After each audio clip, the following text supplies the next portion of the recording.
अक्षराधिपतिं दिव्यं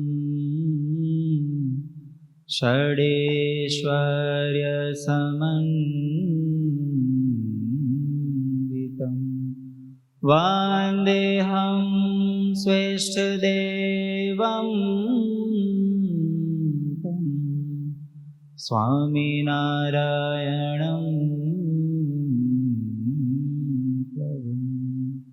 सर्वावतारधर्तारं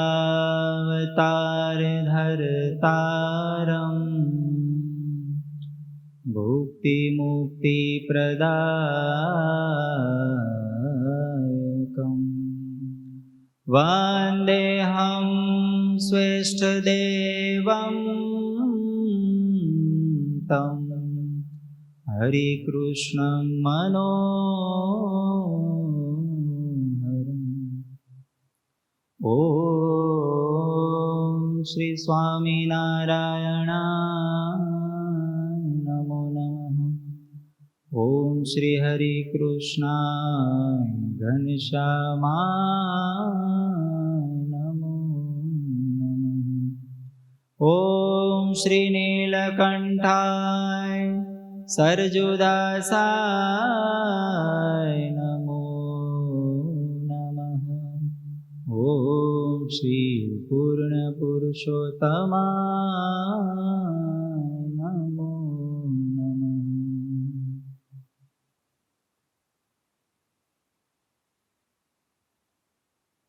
આપણી સભામાં બિરાજમાન સાક્ષાત હરિકૃષ્ણ મહારાજ, પરમ વંદનીય બધા સંતો અને આપ સર્વે ભક્તોને ભાવથી જય સ્વામિનારાયણ. આપણે શું હાલતું હતું ગઈ સભામાં? સજની ટાણું આવ્યું કે વહી ગયું? હવે સજનીને આપણે હોલ્ડ ઉપર રાખવાનું છે. આજ આપણે નવું શરૂ કરવું. મિસ્ટર એન મહેતાને કોઈ જાણો છો? મિસ્ટર એન મહેતા નહીં? શું દાદા વાત? અરે જુનાગઢમાં મોટા ભળવીર થઈ ગયા મિસ્ટર એન મહેતા. નરસિંહ મહેતા. નરસિંહ મહેતાનું સૌથી વધારે ફેમસ ભજન કયું? વૈષ્ણવ. સરસ. વૈષ્ણવ ભજન ઉપર આપણે કોશિશ કરી. એમાં શું છે? જનરલ ભજન છે, એટલે વૈષ્ણવ માટેનું છે. જેનામાં ભક્તિ હોય, સત્સંગ હોય, એમાં પછી એવું ફિક્સ ન થઈ જાય કે સ્વામિનારાયણ સંપ્રદાય પૂરતું ફિક્સ. કોઈ પણ સંપ્રદાય ના હોય, ભગવાનમાં માનવા જોઈએ, ભક્તિમાં આસ્થા હોવી જોઈએ, એની માટેનું ભજન છે. એ કેવા હોવા જોઈએ એની આમાં વ્યાખ્યા આવી. ઈ ભજન એકાદી કડી ગાઈ, તમને બધાને આવડતી હશે. એકાદ કડી તો નહીં આવડતી, નહીતર મોબાઈલમાં કાઢી રાખો. આવડે એટલે એકાદ કડી. વૈષ્ણવજન તો તેને રે કહીએ જે પીડ પરાઈ જાણે રે. વૈષ્ણવજન તો તેને કહીએ પર દુખે ઉપકાર કરે તો એ મન અભિમાન આણે રે. વૈષ્ણવજન તો તેને રે કહીએ જે પીડ પરાઈ જાણે રે. વૈષ્ણવજન તો તેને રે કહીએ. સમજાય તો ગયું છે? વૈષ્ણવજન તો તેને કહીએ. કોને કહીએ? પીડ પરાઈ. પરાઈ એટલે થોડુંક બોલો તો મજા આવે મને. બીજાની પીડા, પછી હું આગળ જાણે રે એટલે હું જાણે રે એટલે હા, બીજાની પીડા પોતાની સમજે એવા જે વ્યક્તિ હોય એને શું કહેવાય? વૈષ્ણવજન. હવે આપણે ધીમે ધીમે આગળ વધી, પછી આપણી કમ્પેરિઝન કરવાની, આપણે વૈષ્ણવ છીએ કે નહીં. જાણે હું સાધુ છું તો મારી જોવાનું, હું વૈષ્ણવ છું કે નહીં. તમે હરિભગત તરીકે તમારે જોવાનું, તમે વૈષ્ણવ છો. એમાં કઈ એવું નથી કે ભગવા લુગડા પહેર્યા, દીક્ષા લીધે એટલે વૈષ્ણવ થઈ ગયા. આમાં વ્યાખ્યા આવશે બધી, નરસિંહ મહેતા ખુદ આપશે. થોડુંક ઈ તો જોવું પડે ને, જેણે આ લખ્યું છે પદ, એનું જીવન કેવું હતું. થોડુંક આમ આછું પાતળું જોઈ લઈએ ખાલી, કે ખરેખર ઈ પાછા એવા હતા જેણે લખ્યું. એને પદ લખનારા વ્યક્તિ પોતે નરસિંહ મહેતા, ઈ એવા મહાન હતા કે બીજાની પીડા પોતાની સમજે એવા. તો થોડુંક એમના વિશે, પદ રચયિતા વિશે. નરસિંહ મહેતાનો જે સમયકાળ છે 15મી સદીનો, એટલે કે ઈસવીસન 1414 થી અંદાજિત, આ બધું કોઈ ફિક્સ નથી, કારણ કે ઘણા બધા પુસ્તકો જોયા, કોઈ જગ્યાએ એની ફિક્સ કઈ વાર સાલ કશું છે નહીં. એટલે આમ જાજી જગ્યાએ મેચ થયું ને એ વસ્તુ હું કહું છું કે અંદાજિત 1414 ઈસવીસન 1414 થી 1488 સુધી એમનો કાર્યકાળ કે એમનો જીવનકાળ હતો. એમનો જન્મ ભાવનગર પાસેના તળાજા ગામમાં. અત્યારે તો બધું ત્યાં હશે, વિકાસ બધો હશે. એમના કૃષ્ણ દામોદર દાસ, એમના માતાનું નામ મને મળ્યું નહીં, ટ્રાય કરી ગોતી ન મળ્યું, પણ એમના દાદીનું નામ છે જયકુંવરબા. આ એમનો પરિવાર. અને એમના એક મોટા ભાઈ હતા, એમનું નામ હતું બંસીધર. અને આ પરિવાર, મોટા ભાઈ અને નરસિંહ મહેતા બેની વચ્ચે 14 થી 16 વર્ષનું અંતર હતું. ત્યારે બાળ વયે લગ્ન થતા, નાની ઉંમરમાં લગ્ન કરનાર. તો મોટા ભાઈ મેરીડ થઈ અને મહુવા છોડીને બીજે રહેવા વયા ગયા. નરસિંહ મહેતાની ઉંમર 5 વર્ષની હતી. ત્યાં શરૂઆતમાં મૂંગા જ હતા, કશું બોલતા નહોતા. હવે 5 વર્ષની ઉંમરે એમના માતા અને પિતા બેયનું અવસાન થઈ ગયું, બે ધામમાં વહી ગયા. હવે એક એમના દાદી રહ્યા જયકુંવરબા, અને એને આ 5 વર્ષનું નાનો બાળક, એટલે સૌથી વધારે ચિંતા થાય. હવે એનું ઉપરથી છત્ર વહી ગયું હાવ. હવે એકલા એ ગઢા માંડીને આ બાળકને ઉછેરવાનું. અને સૌથી મોટી મુશ્કેલી કે એ મૌન હતા. એટલે કાંઈક એને કહેવું હોય તો કે કઈ રીતે? હવે એ સમજાય એટલું સમજાય, પણ એની વેદના સમજાય નહીં આખી. એમાં જેવા એમના માતા પિતા ધામમાં ગયા એટલે એમના દાદીમાએ વિચાર કર્યો કે આપણે મોટા ભાઈના ઘરે વયા જઈએ. મોટા ભાઈ જુનાગઢ રહેતા હતા, તો ત્યાં એમના ઘરે આખા નરસિંહ મહેતા અને એમના મા જયકુંવરબા એ શિફ્ટ થયા જુનાગઢમાં, એમના મોટા ભાઈ બંસીધરના ઘરે. પછી ત્યાં રહેવા માંડ્યા. પણ દાદીમાને સૌથી મોટી ચિંતા એ કે નરસિંહ મહેતાને જો કોઈક સાધુ સંતો, કોઈક મોટા પુરુષ કૃપા કરે ને જો એને વાચા ફૂટી જાય ને, બોલવાનું એને ચાલુ થઈ જાય ને, તો બહુ. નહીતર આની જિંદગીમાં ભણી નહીં શકે. બ્રાહ્મણના દીકરા એ વખતે તો ભણ્યા વગર બ્રાહ્મણના દીકરાને ઉદ્ધાર નહોતો, કારણ કે ભણીને પછી કર્મકાંડ બધા કરે, એમાંથી એની આજીવિકા હતી.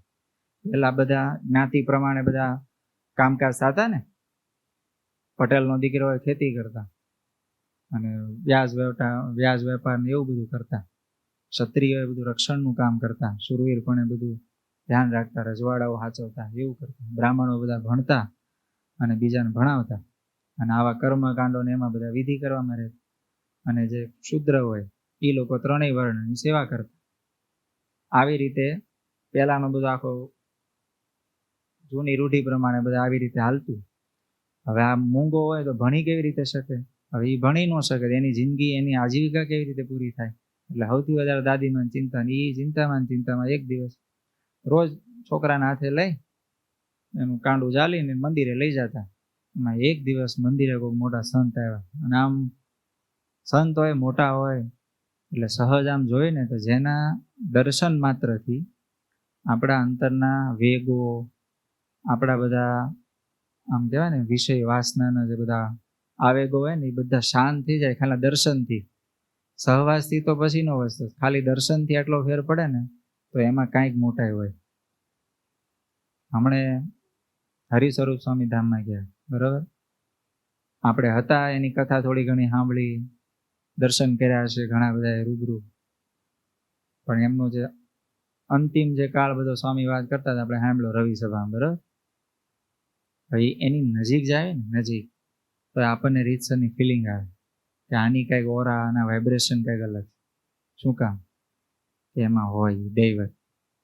પછી વાઇબ્રેશન ઓરા વસ્તુ એવી છે કે હાલો અત્યારે તો મોટાના સંગે આપણામાં આવી ગયા કંઈક વાઇબ્રેશન, એના પ્રભાવથી આપણે એ રીતે જીવતા હોય, સંતોની નજીક રહેતા હોય, સંતો ઓળખતા હોય, એટલે આપણે એના ઓથે કાંઈ ખોટું ન કરી.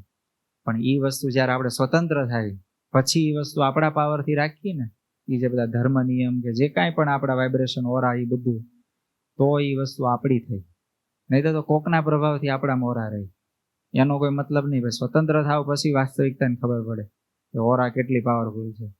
એવી જ રીતે આ સ્વતંત્ર મોટા પુરુષ મંદિરમાં આવીને બેઠા હતા, માળીની નજર ઠરી એટલે તરત નરસિંહાને લઈ અને ત્યાં પગે લગાડવા લઈ ગયા. એટલે પોતે પગે લાગ્યા, એ જોઈને ઓલો નરસિંહ મહેતા, નાનો નરસિંહ, એ પગે લાગ્યા, 8 વર્ષની ઉંમર, બાળક પગે લાગ્યો એટલે માળીની આંખમાં આંસુ આવી ગયું.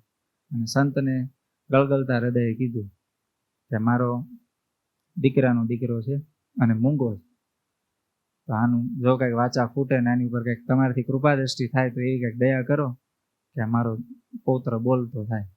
સંતે એમને આમ ચહેરા આમું જોયું, આંખ આમું જોયું, ચહેરા આમું જોયું, પારખી ગયા કે આ કોઈ જેવો તેવો સામાન્ય જીવ નથી, આલિમ અવાલી, આ કોઈ મોટો છે. એટલે ધીમે કરીને એને કીધું બટા અહીંયા આવે. એટલે નજીક આવ્યો નરસિંહ, નજીક આવ્યો એટલે કાનમાં રહી એવું બોલ્યા, રાધે કૃષ્ણ, બોલ બટા રાધે કૃષ્ણ. 2-3 વાર બોલ્યા. હળવે કરીને નરસિંહ મહેતા બોલ્યા રાધે કૃષ્ણ. સૌથી પહેલું નામ એના મુખમાંથી રાધે કૃષ્ણ નીકળ્યું. હવે ખરેખર નરસિંહ મહેતા આમ પરંપરાગત ઉપાસક શંકર ભગવાન, પણ હવે સંત મહાત્માના કૃપાથી રાધે કૃષ્ણ નામ નીકળ્યું મુખમાં અને વાચા ફૂટી. અને ઓલા માં તો ખુશ થઈ ગયા, મારો દીકરો બોલતો થઈ ગયો, મારો દીકરો બોલતો થઈ ગયો. પછી સંત મહાત્મા આશીર્વાદ દે ને પછી તો એમના રસ્તે ગિરનારમાં અંદર ગુફામાં બધે સાધના માટે નીકળી ગયા. અને આ લોકો ઘરે આવ્યા. ધીમે ધીમે નરસિંહ મહેતા મોટા થવા માંડ્યા. સૌથી વધારે હવે ચિંતા શેની થાય? પરણાવાની. ત્યારે નાની ઉંમરે મેરેજ થઈ જતા, એટલે થોડાક નરસિંહ મહેતા મોટા થયા ને એટલે એના ભાઈએ કીધું ભણવા જાતો. એટલે ભણવા બેહાર્યા સ્કૂલમાં. ભણવા જાય પણ હવે ભણવામાં મન લાગે નહીં. અને આમ પહેલેથી ભજન ભક્તિ વાળો જીવડો, એટલે એ કંઈક સાધુ સંતો ધૂન કીર્તન કરતા ને તો ન્યા જઈને બેસી જાય. અને ભગવાને સંતોના આશીર્વાદથી ગળું ખુલેલું ને, ગળામાં મીઠાશ છે એવી, એટલે આમ કંઈક સામાન્ય કીર્તન ગાય ને તો આમ ખુશ થઈ જાય. એટલે સંતોન મંડળીમાં રોજ સાંભળવાનું થાય. ડાયરામ તમે જોજો, ડાયરામ બધા જાય ને પછી રોજ આમ જેને ડાયરા સાંભળવાની હેબિટ પડી ગઈ ને એને પછી ભજનનો આમ ખાલી આમ થોડોક સંગીતનો સૂર ચડાય ને તો એ ડાયરાને આગળની કડીયું બોલવા માંડે અને આમ સૂરમાં બોલે વ્યવસ્થિત, કારણ કે રોજ સાંભળવાનો અભ્યાસ ને. બસ સેમ એવું નરસિંહ મહેતાને થયું. એ ભજનમાં ક્યારેક લાગી જાય ને તો મજા આવી જાય. અને બીજી આમ લાંબી અત્યારે ખબર ન પડે પણ મંજીરા વગાડતા, ઘણા ખબર મંજીરા વગાડવાનો શોખ હોય, મંત્ર તો જેવું ધૂન શરૂ થાય તો મંજીરા લઈને બે જાય, ખંજર મજા આવે એને. પણ એને એ નથી ખબર કે આમાં ધીમે ધીમે ધીમે ધીમે વૃત્તિ છે ને આખી એ પછી ભગવાનમય ભજનમય થતી જાય. શરૂઆત તો મંજીરાથી જ થાય. મજા આવે મંજીરા વગાડવાની, કોકને કીર્તન ગાવાની મજા આવે, કોકને સાંભળવાની મજા આવે. કે બધાને કઈ રાગનું સૂરનું જ્ઞાન હોય એવું જરૂરી નથી. ઘણાને ગોડ ગિફ્ટ હોય, ઘણાને ભગવાનને દયા આવે, સૂર આ માટે મારતા એ આ માટે મારતો હોય, પણ મજા આવતી હોય. સમજાણું? કોક ભજન ગાતો હોય તો મજા ન આવે? ધૂન હાલતી હોય એકદમ શાંત, આવીને બેહો તો ઘડીકમાં આંખું બંધ થઈ જાય, મજા આવે ને, આમ શાંતિ થઈ જાય અંદર. આખો દિવસ થાક લાગ્યો, આવો સરસ ઠંડો પવન આવતો હોય, સરસ મજાની ધૂન હાલતી હોય, ઘડીક શાંતિ થઈ જાય. હવે તમને કઈ બધાને સૂર જ્ઞાન હોય જ એવું જરૂરી જ નથી, પણ મજા તો આવે છે ને. બસ આવું જ નરસિંહ મહેતાની મજા આવવા માંડી એમાં. તો ક્યારેક એ મંડળીમાં મજા આવે. ભાઈ પૂછે શું ભણ્યા આજ? કે યાદ નથી. એટલે ભાઈને અને દાદીમાને બેયને ચિંતા થઈ કે આ ભણે એવું તો કઈ લાગતું નથી. ભાઈએ પછી શું કર્યું, ઘરના ઢોર ઢાંખર ને એ બધું હોય ને એની માટે ઘાસ લેવા જવું, એને ચરાવવા જવું, ઈ કામ હોય કે તું ઈ કર. અને બંસીધર ભાઈ એટલે કે એમના મોટા ભાઈના ઘરના થોડાક વહમાં આકરા પાણી હતું. એ કાંઈ પણ થાય, મોડું થાય અથવા તો ઢોર ભૂખ્યા રહે, પાણી ટાઈમે પાય નહીં ઢોરને, કઈ નીણ બીણ નીરે નહીં, દોવાન થાય તારો ઓલો દાંડો લઈને ઊભો ન રહે, ઓલો પગે બાંધે ને શું કે પેલું દોડું આવે રાસ, એ નેતરું બાંધે નહીં ટાઈમે, નહીંતર આમાં ઈ ભાભીનો ઓર્ડર હતો, હું આવું પેલા નેત્રો બેત્રો બાંધીને ગાયને તૈયાર રાખવાની, ખાણ બાંધીને, મારે સીધું દોવાનું જ રહે એમ. આવું બધું પાવર હાંકતા ઈ ભાભી. નરસિંહ મહેતા ભગત માણસ, હાવ ભગત, ઈ જેમ કેમ બધું કરીને. પણ ભાઈએ કીધું એ કામ બધું પૂરું કરે. ભાઈ સવારમાં રોજ કે આજ આમ કરવાનું છે, આટલું કરી નાખવાનું, એટલે એ કામ એમાં દિલ દગડાય નહીં. કામ બહુ ભાવથી અને વ્યવસ્થિત કરે. પછી ટાઈમ વધે ને તો કોઈક સંતો હોય ને ત્યાં જાય, આંટો મારે. એ દામોદર કુંડે કોઈક સંતો બેઠા હોય તો ત્યાં જઈને બેસી જાય, મંડળીમાં જમાવટ થઈ જાય એમ. પછી સાંજે ઘરે આવવાનો ટાઈમ થાય ને ત્યારે ઘરે આવે. આવી રીતે એમની જિંદગી પસાર થવા માંડી. પછી એમના દાદીમાને ચિંતા થઈ કે આનું કંઈક ગોઠવી દઈએ આપણે. એટલે કે જવાબદારી આવી જાય ને, 4 પગે થાય ને એટલે માથે જવાબદારીની ચિંતા આવે. ઘરના માળાનું ભરણ પોષણ કરવું, એ બધી ચિંતા થાય કે ન થાય? એકલો હોય તો આમ બાદશાહી કરતો હોય, 500 રૂપિયા આવે ને તો ટ્રીપ મારી આવે. કારણ કે વાંહે કાંઈ છે નહીં, નાવા નીચો ને એટલે એની ઉપાધિ હોય નહીં. હમણાં જો ત્યાં ઘરનું માણા હોય, 2 છોકરા હોય, એને ભણાવવાનું, એનું શું કે સ્કૂલે મોકલવાનું, એ બધું ટેન્શન જ. 500 રૂપિયા આંટો મારવા જાય. 500 માંથી જરૂર હોય 100 રૂપિયાની તો 50 આપે. શાક ઓછું લાવજે, થોડીક મંદી હાલે. આ યુદ્ધ વાળા સમજતા નથી ને, મંદી હાલે એમ કરી. હવે આ બીકે નરસિંહ મહેતાને માણેકબા નામના એક પવિત્ર આત્મા સાથે એમનો હાંદામેળ કરી દીધો, કેતા એમના લગ્ન કરી દીધા. તો હવે નરસિંહ મહેતાના ધર્મપત્નીનું નામ શું? માણેકબા. એ માણેકબા ઘરમાં આવ્યા. હવે આમ જોવો તો આશરો કોનો હતો? નરસિંહ મહેતાના મોટા ભાઈ બંસીધરભાઈ અને એમના પત્નીનું નામ મેં ગોતું પણ કે મળ્યું નહીં મને. હવે આકરા પાણી હોય એના નામે ન લખ્યા લોકો. 15મી સદી પહેલા થઈ ગયું, આટલું બધું કોણ યાદ રાખે? એટલે એ બંસીધરભાઈ તો પછી આને હાચવે એમ જ કહેવાય ને. આમાં તો હવે નરસિંહ મહેતા ઘાસચારો ને એ બધું કરે, એમાં કેટલી આવક થાય. અને એમના ભાઈને તો સરકારી નોકરી હતી, એટલે એ નોકરી કરતા, એમાં બધું મળી રહે. અને હવે છે ને નરસિંહ મહેતાના પત્ની આવ્યા એટલે એના ભાભી હવે આમ વધારે ઓલા થયા. એ શું કહેવાય એને? જેઠાણી થયા ને હવે. હા, તો એ જેઠાણી બાનો રોફ આખો આમ અલગ થઈ ગયો. હવે સાસુમાં બિચારા હાવ ભલા ભોળા. તો થોડોક સમય પસાર થયો ને ત્યાં સાસુમાં ધામમાં વહી ગયા. હવે કોણ વધ્યું ઘરમાં? 4 જણા, ભાઈ, ભાભી, નરસિંહ મહેતા ને એમના પત્ની. હવે એ 4 જણા આમ પસાર થાય. પણ હવે નરસિંહ મહેતાના ભાભી જે હતા એટલા બધા વહમાં, તો નરસિંહ મહેતાની તો ધૂળ કાઢી જ નાખે, પણ એમના ઘરનાની ધૂળ કાઢી નાખે. અને કામ કરાવે એટલે મજૂરની માફક કામ કરે. અને આ ઈ સોફા જ નહીં હોય એ વખતે, પણ ખાટલા ઉપર આમ ટાંટિયા ઉપર ટાંટિયો ચડાવીને બેસે અને કે ઓલું પાણી ભરી આવે, ગાયને પાણી આપી દે, પાણી મૂકી દે, ભાત રાંધવાનો છે, બધું કરાવે. પાણી ભરી આવે દામોદર કુંડેથી. આમ એવું આમ ઉકારા તુકારા આમ છે ને આમ કવરાવી નાખે. પણ તોય માણેકબાઈ કોઈ દિવસ એની જિંદગી ભર નરસિંહ મહેતાને એમના ભાભીની ફરિયાદ ન કરે, કોઈ દિવસ નહીં. આ વૈષ્ણવજન તો જે લખ્યું એના રાઇટર મિસ્ટર એન મહેતાની સ્ટોરી હાલે છે. મિસ્ટર એન મહેતા ને નરસિંહ મહેતા કેવું ભૂંડું લાગે. મિસ્ટર એન મહેતા કે કેવું લાગે? ના, એટલે એન મહેતા કહું છું. એક ઇંગ્લિશ મીડિયમના છોકરાને મેં પૂછ્યું, વૈષ્ણવજન તો કોણે લખ્યું? Mister N Mehta. સાનો મનો નરસિંહ મહેતા કે મિસ્ટર એન મહેતા કે ને એમાં આખી નરસિંહ મહેતાની આખી ઓલી વહી જાય. નરસિંહ મહેતાનો જ ભાવ એન મહેતામાં આવે. શું યાર! એટલે ઇંગ્લિશ ભણો પણ ગુજરાતી ભૂલીને ઇંગ્લિશ ન ભણતા હો. ઇંગ્લિશ મીડિયમમાં ભણો તમે નહીં ને? બસ લો શાંતિ. ગુજરાતીમાં જે મજા છે ને એવી ઇંગ્લિશમાં કોઈ દી નથી. શીખી જાજો પાછા.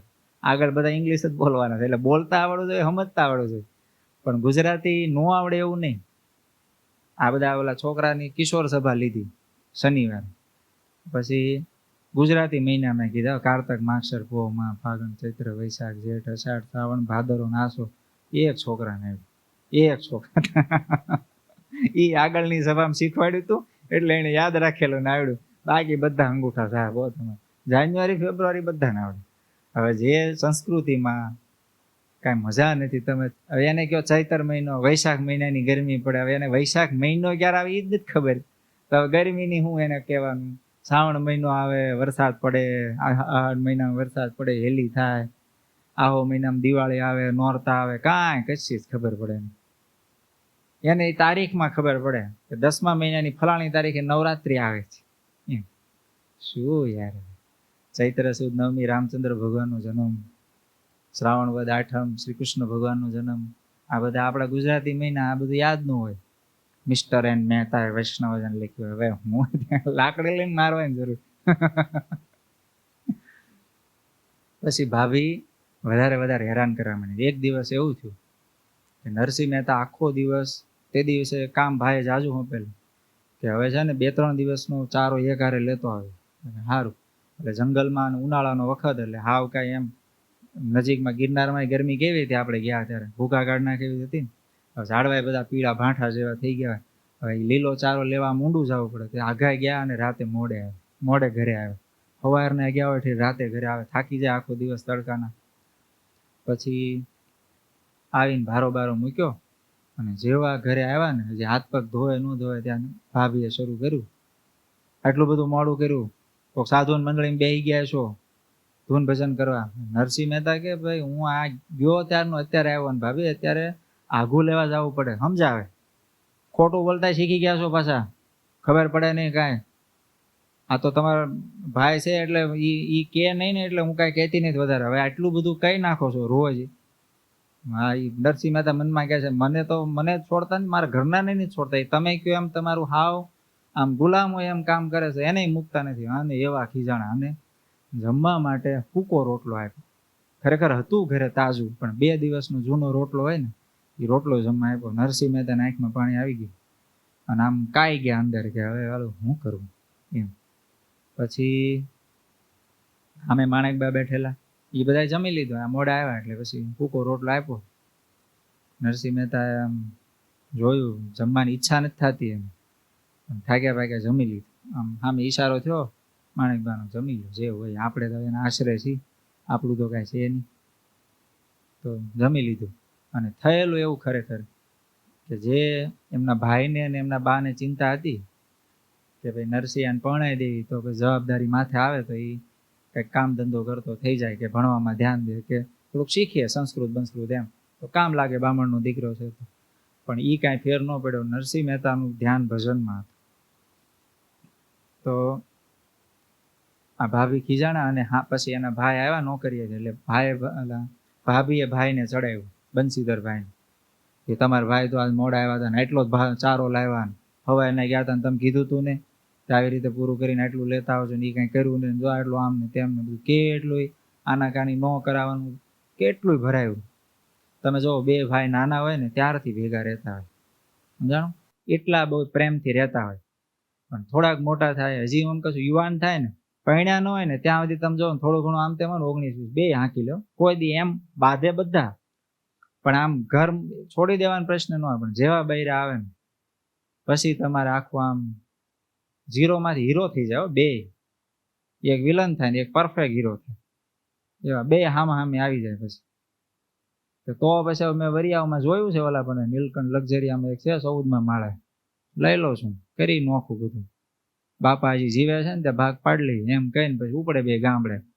12 વીઘા છે ને 100 વીઘા મારા નામે લખો, 100 એને આપો, ઓલી વાંધાળા વાળી એને દેજો, આવડી આ છે ને ઓલી પાણી વાળી મારા નામે લખજો. આમ કરીને ડખા કરીને બધા જમીનના હાટાપાટા કરીને છૂટા થાય. ક્યારથી ભેલ પડે? એ બૈરા આવે પછી. એટલે દોષ એની ઉપર નાખવાનો નથી, એ આવે પછી. પણ પુરુષ એને આધીન થાય ને એમાં પ્રોબ્લેમ થાય. માને દીકરાને દીકરો બનાવતા 20 વર્ષ થાય, બૈરાને દીકરામાંથી માનો દુશ્મન બનાવતા ખાલી 20 દિવસ થાય. 20 વર્ષની જરૂર ન પડે, 20 જ દિવસમાં કાન ભંભાણી કરીને નાખી દે, ખેલ ખતમ, બધું છૂટું પડાય ને બધા તડા. મા બાપને અત્યારે ઉદાસીમાં મૂકી દેવા કેસ નહીં સાંભળ્યા આપણે, છે ને બધા એમનેમ તો કાંઈ નહીં થતા ને. એને નહીં યાદ હોય કે ભાઈ હું નાનો હતો ત્યારે ઓલા શું કે પથારીમાં બાથરૂમ કરી જતો તો માં ભીના હુતી મને ઊભી કરીને આમ ઓલામ પોરામ હુરાવતી ને બધું જ યાદ હોય. છોકરાને કઈ ભૂલી ન જાય. પણ એ હવે આધીન થાય ને બૈરાને એટલે બધું વીખી. ખરેખર તો સાચો સત્સંગ તો એ છે. આ પેલી ઘડીમાં શું આવ્યું? વૈષ્ણવજન તો કોને કહીએ? પીડ પરાઈ જાને. પરાઈ તો પછી પેલા પોતાના જે એની પીડા સમજાવી જોઈએ ને. જે આપણા મા બાપ છે, ભાઈ છે, ભાઈના ઘરના ભાભી જે હોય, નાના બાળકો હોય, આડોશી પાડોશી હોય, એની પીડા સમજાવી તો જોઈએ ને કમસે કમ. પછી ગામની પીડા ને પછી બીજું હોય. જે હું તમને દ્રષ્ટાંત આપે તમે હલબલી જાઓ બધા જ. અને આજ આખી રિયલ સ્ટોરી. આ નરસિંહ મહેતાની સ્ટોરી હું ગપ્પા જ નથી મારતો ને, સાંભળી તો છે ને ક્યાંક ક્યાંક મળતી जुळતી જ આવે છે ને. બસ આ જ એમની સ્ટોરી છે. હવે ભાભીનું મેણું પછી સહન ન થયું નરસિંહ મહેતાને, એટલે રાત્રે આમ વહેલી સવાર જેવું થયું ને નીકળી ગયા ઘર છોડી, અને પછી જંગલમાં વયા ગયા ઊંડા ઊંડા. અને પછી સવાર પડી તો એક આમ નદી જેવું હતું, એની બાજુમાં જૂનું શિવલિંગ, આમ નાનું ડેરું ને શિવલિંગ, ધૂળ ધૂળ ચડી ગયેલી. આમ કોઈ પૂજેલા ન હોય એવા નરસિંહ મહેતાએ ભજનમાં કીધેલું છે. તો એ પૂજા વગરના હોય ને એવા શિવલિંગ હતું. ત્યાં જાય ને પછી સ્નાન કર્યું અને શિવલિંગનું બધું ધૂળ ધૂળ ફેરવી અને પછી શંકર ભગવાનની સામે ગળતા હૃદયે પ્રાર્થના કરી કે ભગવાન આ શું બધું, આવી જિંદગી મારે જીવવાની. હવે મને મારા બુદ્ધિ છે નહીં, એટલે મને કાંઈ એવું સંસ્કૃત યાદ રહેતું નહીં. જેમ ભાઈ કેમ કરું છું, બીજી તો લાંબી કાંઈ ખબર પડતી નથી. જેમ ભાઈ ને ભાભી કેમ કરું છું, તોય મારી પર આવી આળ નાખે, ખાવા હરખું દે નહીં. આવી જિંદગીને શું કરવાનું? એમ કહીને નરસિંહ મહેતાએ જમવાનું પાણી પીવાનું બંધ કર્યું. 1 દિવસ, 2 દિવસ, 3 દિવસ, 7 દિવસ વહી ગયા. અને હવે ભગવાન આશુતોષ ભગવાન છે, શંકર દયાળુ છે, ભોળાનાથ છે, તો રીજા. અને નરસિંહ મહેતાને રાજી થઈને ત્યાં દર્શન દીધા અને કે તને આજ મારી હારે લઈ જાઓ અને તને ભગવાનના દર્શન કરાવો. બહુ સારું. નરસિંહ મહેતાને કે તું આંખ બંધ કરીને બેસી જા. નરસિંહ મહેતાને સમાધિમાં વૃંદાવનમાં લઈ ગયા, જ્યાં શ્રી કૃષ્ણ ભગવાન ગોપીઓ સાથે રાસ રમતા હતા ને, એ લીલાના એને દર્શન કરાવ્યા ત્યાં વૃંદાવનમાં. અને એ રાહ જામેલો રાત્રિનો સમય, મશાલ લઈને બધા ઉભેલા. નરસિંહ મહેતાને હાથમાં મશાલ આપી, કોઈની આજુબાજુ મશે. એટલે નરસિંહ મહેતા આ બધું સમાધિ અવસ્થામાં બધું હાલે એમને, હાથમાં મશાલ લઈને ઉભેલા. અને એ રાસ લેતા એ ભગવાનનું સ્વરૂપ જોયું, શ્રી કૃષ્ણ ભગવાનનું સ્વરૂપ આમ એકદમ ત્રિભંગી સરસ સ્વરૂપ, અને આમ મીઠા હસતા જાય. પાછા જેટલી ગોપીઓ એટલા ભગવાન, એટલે અલગ અલગ અદામાં રાસ લેતા. અને એ ભગવાનનું સ્વરૂપ જોઈને નરસિંહ મહેતા આમ બધું ભાન ભૂલી ગયા, ખબર જ ન રહે. તો ઓલું બળતું બળતું મશાલનું લાકડું બળી ને હાથ બળવા માંડ્યો, તોય ખબર ન રહે. પછી ભગવાને, તમે સપનું હોય ને, સપનું ઘણી વાર જોજો તમે, સપનામાં પીડા થાય ને અંદર એવી પરિસ્થિતિ હોય ને, તો બહાર બધું હંચળ થાય. આમ આપણા શરીરમાં તો આંચકા આવે, ઘણી વાર ગલોટિયું ખાઈ જાય, પથારીમાં હેઠા પડી જાય, એનું અંદર બધું હાલતું હોય ને એના આંચકા બહાર આવે. બસ સેમ એવું જ અહીંયા હાથમાં ઓલી થાય વેદના, પણ સમાધિ અવસ્થામાં તો પીડા થાય નહીં. ભગવાનને યાર થયું કે આ ભગત આખો પ્રેમી છે, આખો અલગ છે. ભગવાન પ્રસન્ન થયા ત્યાં એ અવસ્થામાં, સમાધિ અવસ્થામાં. અને નરસિંહ મહેતાને કીધું, આમ રાજી થયા એટલે બધો હાથ બેળવતો એ બધો હરખો કરી દીધો. અને કે હું તને રાજી થઈને તને કેદારો રાગ આપું છું. તને આમ ભગવાને એને કેદાર આપ્યો. કેદાર નામનો રાગ છે.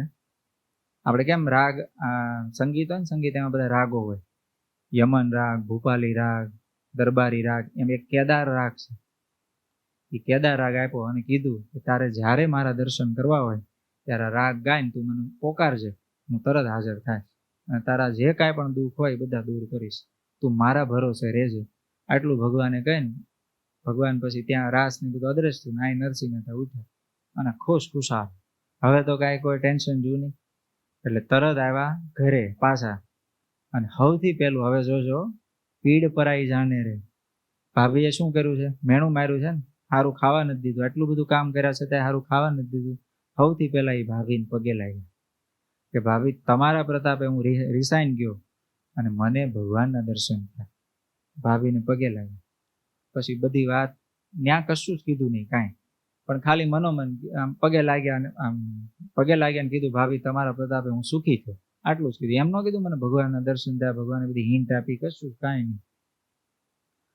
અને હવે ભાઈ ભેગા રહેવા માંડ્યા અને સંતોની મંડળીમાં જાય. અને હવે તો આમ થોડાક મોટા થઈ ગયા, એટલે રાગ રાગણી બહુ સારા, ભગવાનની કૃપાથી થોડુંક આવડી ગયું આ બધું. તો સાધુ સંતો ખુદ કે નરસિંહ તું એક ભજન લલકાર. તો નરસિંહ મહેતા ગાવા માંડ્યા અને સરસ ભજન ગાય, બધાને આમ તલ્લીન થઈ જાય ભગવાન, પોતે આમ ભગવાનમાં લીન થઈ જાય એવી રીતે ગાય. અને ખરેખર કોઈ ગાનારા હોય ને એ પોતે ભગવાનમાં લીન થઈને અથવા તો એને ભગવાનના સ્વરૂપમાં વૃત્તિ લાગી એવી રીતે ગાતા હોય ને તો સાંભળનારા હોય ને એની વૃત્તિ તરત લાગી જાય, અથવા તો એનું વૃત્તિ ભગવાનમાં ન લાગે ને તો મન શાંત તો થઈ જ જાય. તો આવી રીતે નરસિંહ મહેતા ભજન ગાવા મળ્યા. આ બાજુ એના ભાભીને પ્રોબ્લેમ વધતા જ ગયા આ લોકોને હારે. એમાં સમય જાતા નરસિંહ મહેતાના ઘરે એક દીકરાનો જન્મ થયો, એનું નામ શામળદાસ. અને પછી થોડા 1-2 વર્ષો પછી એમને એક દીકરીનો જન્મ થયો, એનું નામ કુંવરબાઈ. પછી હવે ભાભીને કોઈ સંતાન નહીં એટલે ઈર્ષા થવા માંડી. હવે એમના ભાઈને સંતાન, કાંઈ કરવાનું નહીં, કાંઈ રળવાનું નહીં, અને ભાઈના પૈસે લીલા લહેર કરવાની. એના મનમાં એમ જ છે તાગડ ધીના કરે છે, અને પાછા સંતાન થાય એટલે હવે ભાભીએ હારી પેટ ભાઈને મેણું માર્યું. એટલે પછી એક દિવસ ભાઈ ખીજાણા, નરસિંહ તું ઘર છોડી દે મારું, હવે તું ઘરમાં રહેવાનું, તાર જે કરવું એ બહાર જઈને તું કર. નરસિંહ મહેતા, એમના 2 દીકરા અને એમના પત્ની, આ 4 જણાને હાવ આધાર વગર એમને ઘરમાંથી કાઢી. તો ત્યાં નજીકમાં કંઈક ધર્મશાળા હતી, ત્યાં જઈને રહ્યા, 2 રાત કાઢી એવી રીતે. જેમાં ભૂખ્યા, છોકરા નાના છે બધા ભૂખ્યા છે. હવે ભગવાન આવ્યા, ભગવાને કીધું ને કાંઈ પણ પ્રોબ્લેમ થાય સંભાળજે. નરસિંહ મહેતા બીજું કાંઈ કરે નહીં, ભગવાનને સંભાળે. પણ હવે માણેકબાઈ છે એમના ઘરના છે, એમને પીડા તો હોય ને, છોકરાની પીડા એ માને વધારે થાય. એટલે કે પણ જે કાંઈ પણ હોય દીકરા માટે કાંઈક તો ખાવાનું લાવો, કે આપણે ભૂખ્યા કાઢી નાખશું, પણ આને તો કાંઈક કરો. તો ભગવાન છે ને ભગવાન કરશે. ભગવાન ઉપર ત્યાં ભરોસો રાખ, મને ભરોસો છે એમ. આમ નરસિંહ મહેતાએ કીધું. અને થયું એવું, બીજે દિવસે સવારના પોરમાં એક જુનાગઢના મોટા શેઠિયા, આમ સફેદ કપડાં, સફેદ ધોતી, માથે ટોપી, 2 જણા હારે. એ કોઈ નરસિંહ કોણ છે નરસિંહ?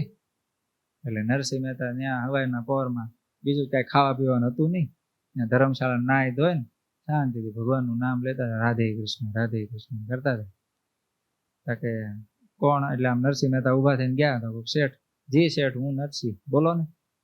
તો કે મેં સાંભળ્યું છે તું ભાગવત બહુ સારું વાંચે છો, ગાશો બહુ સારું. હા, ભગવાનની દયાથી થોડું ઘણું, આ સાધુ સંતોની કૃપા થોડું ઘણું આવડે છે તો ગાઉં છું. તો કે મેં પારાયણ બેહારીશ, આવે મારા ઘરે અને ત્યાં બધું કરે. હવે જોજો, ભગવાન 2 દિવસ ભૂખ્યા રાખ્યા, પછી કસોટી તો કરે ભગવાન, કઈ આમ તરત હાથમાં ન આવે. એ 2 દિવસ ભૂખ્યા રાખ્યા, પણ તરત પછી એ આવ્યા અને એ પારાયણમાં ગયા. નરસિંહ મહેતા તો ભગવાનના સ્વરૂપમાં લીન થઈને આખી શ્રી કૃષ્ણ ભગવાનની લીલાનું વર્ણન કરે. બહુ લાંબી સંસ્કૃતમાં ખબર ન પડે, પણ જેવો ભાવ, જેવી એનું મન લાગે ને એવી રીતે ભગવાનના બધા ચરિત્રો ગાતા જાય, ભાવ વિભોર થતા જાય. ને આખી કથા સાંભળતા હતા ને એ બધા આમ એટલા બધા તલ્લીન થઈ ગયા, એ લોકો એના ઘરનું ભાન ભૂલી ગયા. અને બધા બહુ ખુદ શેઠ એટલા બધા રાજી થયા, રાજી થઈને પારાયણ 7 દિવસ થયા, પારાયણ પૂરી થઈ.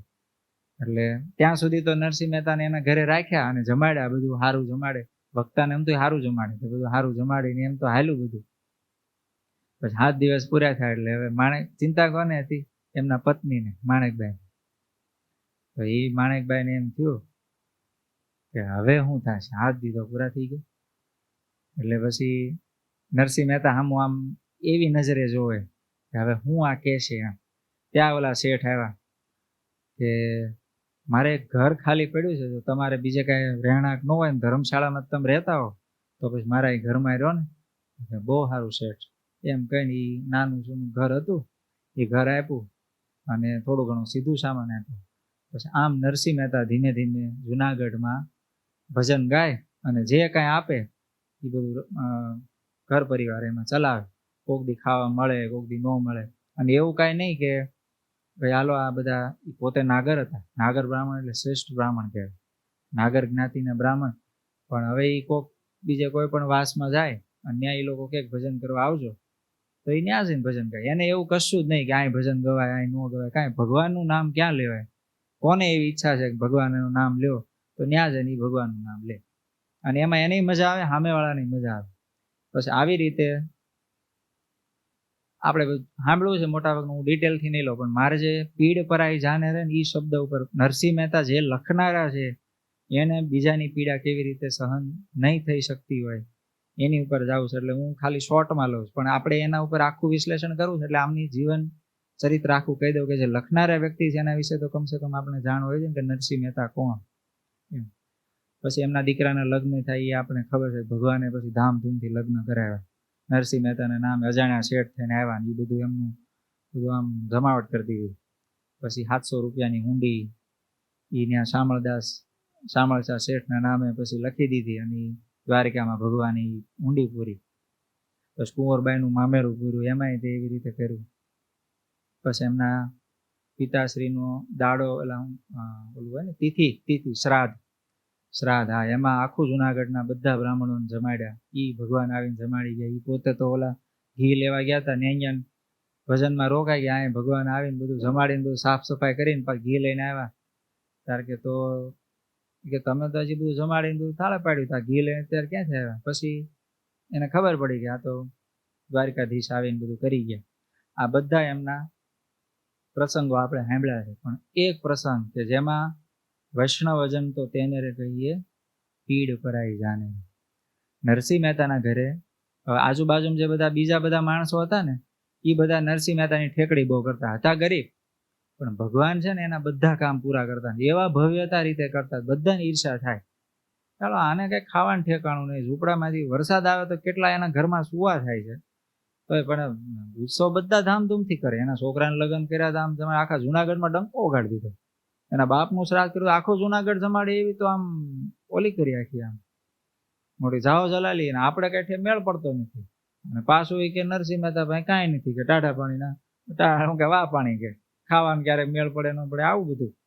એટલે કે એક અજાણ્યો વ્યક્તિ આવ્યો, બ્રાહ્મણનો દીકરો હશે, એટલે બધે માગતો આવ્યો કે મારે મારા દીકરા માટે 60 રૂપિયાની જરૂર છે, મારા દીકરાને પરણાવો છે, 60 રૂપિયાની જરૂર છે, 60 રૂપિયાની વ્યવસ્થા કરી દો. એ ગામને ચોરે બધા બેઠા હોય, નવરી આઠમ કહેવાય સાદી ભાષામાં આપણે કહીએ, આખા ગામની ચાલુ કરે એ બધા. ભાઈ કે અહીંથી ઓલું છે ને રસ્તો સીધો જાય ને ડાબા હાથે વળે એટલે પહેલું ઘર આવશે, ઓલી બાજુ ઝૂંપડી છે એવું છે, ત્યાં નરસિંહ શેઠ રહે છે, એના ઘરે જાત. હા, એ કે એ બધું તમારી વ્યવસ્થા કરી દેશે. સમજો ને, આ બધા કઈ ગરીબ નહોતા, નવરા બેઠા બેઠા પંચાયત કરતા હોય ને ખાવાનું બે ટાઈમ મળી રહેતો, એ ગરીબ હોય. એ જમાનાની વાત કરું છું, 15મી સદીની વાત કરું છું. બધા થોડા કાઢીને આપે ને તો 60 રૂપિયા થઈ જાય, પણ મોકલ્યા ક્યાં? ઓલા હાવ જેને બિચારાને ખાવાનું ઠેકાણું નહીં. તો એ બ્રાહ્મણ ની આવ્યા, નરસિંહ મહેતા ઘરે બેઠેલા, કાંઈ કામ ધંધો હતો નહીં. કોઈ કે ભજન કરવા આવો તો ઉપડે, બાકી ઘરે બેઠા બેઠા ભજન કરે. તો ઓલા આવ્યા કે નરસિંહ શેઠ છે? નરસિંહ મહેતા કે શેઠ આપણને કોણ કહેતા? એટલે કડીક કે આવ્યા અને ખોલું હતા બ્રાહ્મણ, આવો આવો ભૂદેવ આવો. બ્રાહ્મણે આમ બધું જોયું, 60 રૂપિયા ક્યાંથી કાઢશે? હવે એ નળિયાના ઠેકાણાનું હોય, વાસણનું હોય, 5 ગણીને વાસણ હોય, 2 છોકરા સડીઓ વગેરે આટા મારતા હોય. હા, વાયા લાલ બત્તી ને પીળી બત્તી તમે જોઈ લો છોકરાઓ? તમારા પપ્પાને કોઈક દી પૂછજો, સ્કૂલે જતા હતા પેલા, પછી રોડ હોય ને આમ ઢાળવાળો રોડ, ત્યાં કોથળો હોય, આપણે આ પગ લૂછવાનો કોથળો જોયો છે ને, પગ લૂછીએ ને આપણે કોથળો, એ કોથળામાં બેસે એ છોકરો, અને બીજો બળુકો હોય ને એ આમ તાણે. એવી અમારે લસરપટ્ટી હતી, પણ એમાં ક્યારે એ કોથળો સોલાઈ જાય, ક્યારે હેઠળની 2 બત્તી લાઈટ થઈ જાય એ ખબર નહોતી રહેતી. પછી એ જે ચડ્ડી પહેરી હોય ને એની પાછળ ફાટી જાય. હવે નવી લેવાનો તો વ્યાત ન હોય, એટલે એક લાલ બત્તી અને એક લીલી બત્તી, એટલે સમજ્યા તમે? એક લાલ કલરના કપડાથી હાંધે ને એક એ 2 બત્તી. આ બધું જાણી રાખવાનું, તમારે હવે આ ભાગમાં નહીં આવે. હવે ફાટલા જીન્સ આવશે તમારે, સમજ્યા? હા, ગમે ત્યાં કાપા મારેલા, બાકી આ જે જૂની મજા હતી ને એ બધી ગઈ તમારા ભાગમાં. તમને આ સાંભળીને આશ્ચર્ય થાય. નોર્થ કોરિયા, હા, નોર્થ કોરિયામાં રોબોટનો જમાનો આવી ગયો ને હવે, ઓલા માણસ જેવા રોબોટ આવે, તમે રીલ્સમાં બધે જોતા હશો. તો 2025માં લગભગ તો રોબોટે એક ભાઈ રોબોટ લીધો અને એને બધું કામકાજ કરાવે. રોબોટ તો મશીન છે, એટલે ઓલો તો કામકાજ એવી રીતે જ કરાવે. રાતે સૂતો હોય તો 2-4 કામ સોંપી દે, એટલે ઓલો કરે રાખે. તો 4-5 દી થયા એટલે રોબોટે આત્મહત્યા કરી. રોબોટ બની ગયેલો પ્રસંગ કહું છું. રોબોટે આત્મહત્યા કરી. પછી એના જે ઓલા હોય ને એ લોકો રિસર્ચ કર્યું કે આવું થવાનું કારણ શું. તો રોબોટને એનો મેમરી હોય ને એ રીસેટ થાય, એટલે કે રિફ્રેશ થાય. જ્યારે રોજ એની એકવાર 24 કલાકમાં એની મેમરી રીસેટ થાય. એટલે રીસેટ થાય એટલે નવો ડેટા યુટ્યુબમાં, ગૂગલમાં જે બધું આવ્યો હોય, ન્યૂઝ બધા તો રોજ અપડેટ થતા. તો એ રોજ અપડેટ થતા ન્યૂઝ, એની માટે તો 2 સેકન્ડનો ખેલ હોય, એટલે બધા ન્યૂઝ રીડ કરી લે રોબોટ, AI વાળો રોબોટ. તો રોજ એ ન્યૂઝ વાંચતો હોય. હવે આપણે ભારતના ન્યૂઝમાં શું હોય કે ભાઈ વધારે પડતું બોસના પ્રેશરથી ઓલાએ આપઘાત કરી લીધો. એવું હવે એના ન્યૂઝમાં આવે કે બોસના પ્રેશરથી આપઘાત કર્યો, કે 16 કલાક મારી પાસે કામ કરાવ્યું ને આપઘાત કર્યો. આવા એ ન્યૂઝ વાંચવાનું થાય રોબોટને કે મારી પાસે 24 કલાક કરાવે. રોબોટે વિચાર્યું. અને આ બની ગયેલો પ્રસંગ તે 6ઠ્ઠા માળેથી પડ્યો હેઠો. એ બધા સ્પેર પાર્ટ ઢીલા થઈ ગયા એના. આપણે પડી આપણે વયા જાય ઉપર, એ જ કઈ વયો ન ગયો, પણ એના બધા સ્પેર પાર્ટ છૂટા પડી ગયા. પણ ટૂંકમાં આવી રીતે એને આપઘાત કર્યો. આનું પરથી વિચારવાનું શું કે કાલ સવારે રોબોટ ન્યૂઝ એ વાંચતો તો હોય ને કે ફલાણાએ ઓલાને ગળે દબીને મારી નાખ્યો, ફલાણે ચપ્પુ મારીને ખૂન કર્યું, એ એને ન્યૂઝમાં ન આવતું હોય કે બોસ હેરાન કરતો તો ખૂન કરી નાખ્યું. આને ન વિચાર આવે. અને માણા તો આમ ગળું દબાવે ને હાથમાં હાડકાં થોડાક સેન્સેશન ને બધું હોય. આપણા હાથ તો આમ બળ કરો ને તો ઢીલા પડે. ઓલા લોઢાના હાથ હોય, આમ દબાવે મૂકે નહીં. એટલે રોબોટ લાવતા પહેલા 100 વાર વિચારજો. એને કરતા સાન મને વાળી નાખજો ઘર, થોડુંક ઓલા થોડુંક થાય માથાકૂટ નહીં, પણ એ આ બધું થાય નહીં તો ઉપાધિ. આ બની ગયેલો પ્રસંગ કહો તમને નોર્થ કોરિયા. હું આ વાત કરતો એટલે જૂની ચડ્ડીમાં જ બધું નીકળ્યું રોબોટનું. તો એ શેઠમાં આવ્યું, એને બધું જોયું કે આમાં ક્યાંથી નરસિંહ મહેતા કાઢશે પૈસા. નરસિંહ મહેતા કે ભાઈ હું તો ગરીબ છું, હું કાંઈ શેઠ નથી, પણ કે હું એટલું કરું, હું તારી હારે આવું અને આપણે બે જાય ગામમાં, અને કે તને હું 60 રૂપિયાની વ્યવસ્થા કરી દઉં. હવે બધા શેઠિયાની દુકાન હોય ત્યાં નરસિંહ મહેતા જાય અને કહે કે મારે તો જરૂર નથી, પણ આ બ્રાહ્મણને એનો દીકરો પરણાવો 60 રૂપિયાની જરૂર છે, જો વ્યવસ્થા થાય તો કે ગીરવે મૂક. કાંઈ ગીરવે મૂકવા જેવું તો કાંઈ છે નહીં. તો કે તો આગળ હાલતો એ બધા નો કહેવાના વચન કે એમ આખા એ જુનાગઢની બજારમાં નરસિંહ મહેતા આવી રીતે ભીખ માગે. કોની માટે? પરાયા વ્યક્તિ માટે. પીડા કોની છે? બીજાની. થાય છે કોને? નરસિંહ મહેતાની. હવે એક વૈષ્ણવ બ્રાહ્મણ હતા, એની પાસે ગયા. ઓળખે આખું જુનાગઢ નરસિંહ મહેતાને ઓળખે. અને અમુક તો એમ જ કે તારી પાસે છે, પેલા તારે ખાવાના છે, પાછું ગીરવે મૂકવાનું પૈસા તું કેદી પૂરા પાડ. એ કે આપી દઈશ તમે. અને નરસિંહ મહેતા કે વૈષ્ણવની બોલીશ, ફરીશ નહીં હું કોઈ દિવસ, આપી દઈશ તમારા પૈસા. અને નરસિંહ મહેતા બોલે પછી ફરે કેવી રીતે? એ તો સાચા વૈષ્ણવ છે ને, તો ફરે નહીં. પણ તોય હવે માયનામ ન આવે ને. પણ એક વૈષ્ણવ બ્રાહ્મણ ઓલા વાણિયાભાઈ હતા શેઠ, એની પાસે ગયા. નરસિંહ મહેતાને કે ગીરવે કંઈક મૂકવું પડે, એમને તો ન આપે.